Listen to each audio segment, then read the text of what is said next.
Hey there, it's Jen Schow here today with a video for Pink Paislee using the Auburn Lane collection.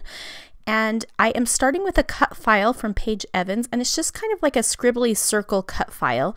And sometimes I like starting with a big cut file like this because it helps the design of my layout.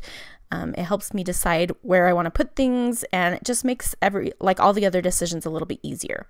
I also knew that I hadn't used much of this Auburn Lane collection yet, and that I wanted to cut some of these florals, so I decided to do that for this layout. So I'm cutting up the vellum, and I'm going to cut up some of that black patterned paper there. I'm just cutting the flowers out, and I'm leaving just a small black border around the flowers that I end up cutting out. And I'm going to just fussy cut those using my close to my heart fine tipped scissors there. And I'm going to spare you the process of that. I decided that I wanted a little bit of something in the background, and so I just decided to use this Simon Says stamp gold, not gold, it's a striped stencil, and I'm using it with some gold spray mist there.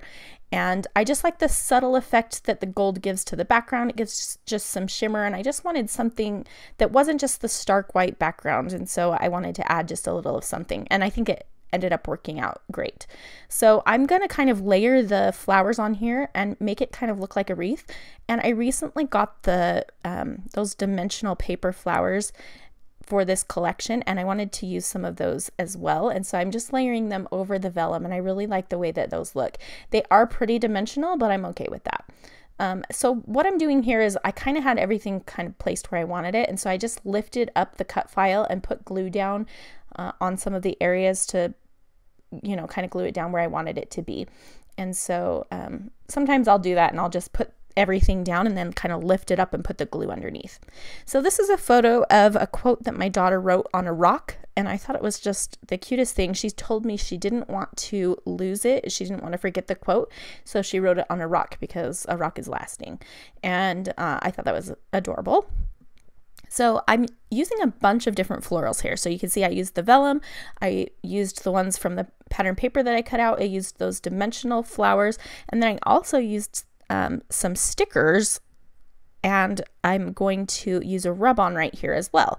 So I'm just trying to get a bunch of those different kinds of flowers layered right there, and it kind of is a little cluster like a wreath. And then I'm going to layer up some different embellishments and my title on the right hand side of my photo to kind of fill that other space within the circle. I do want to leave some white space, but yeah, I want to fill up that space. So I'm using these little alphabet stickers. I love these foam alphas.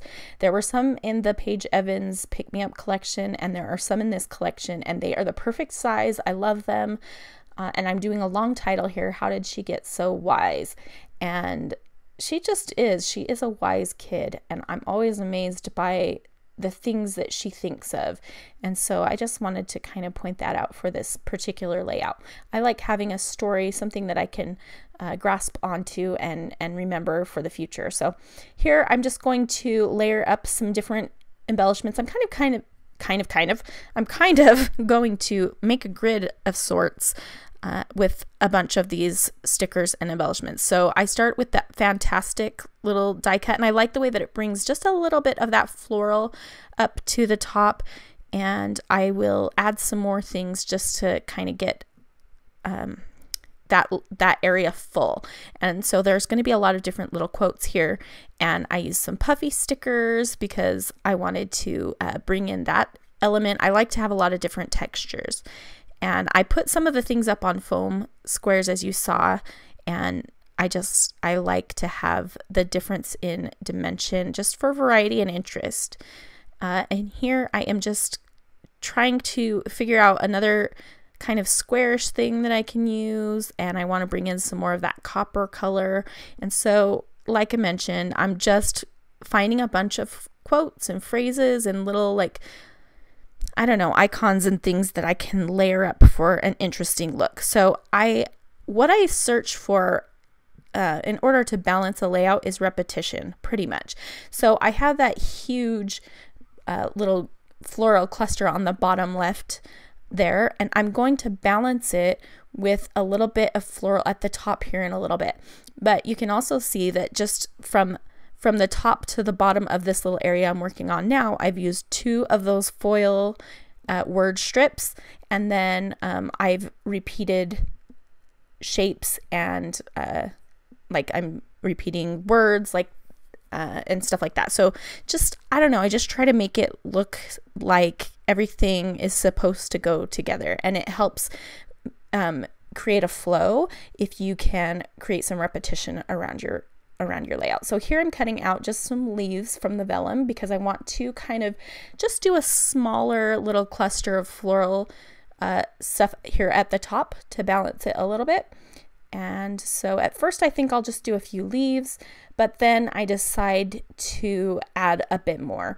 And I actually, on the final layout, I wish that I had put this actually on the circle so it looked like it was just another little area on the other side of the wreath, but I didn't. I made it kind of rest on top of those words and embellishments, and so I feel like it kind of looks a little bit awkward in balance to the thing on the left hand side, but you know, I finished it and I was okay with it, and then looking back is when I kind of saw that trouble. But you can see I just used some of the die cuts here to help me fill in those areas, so I didn't have to cut out some more of those flowers.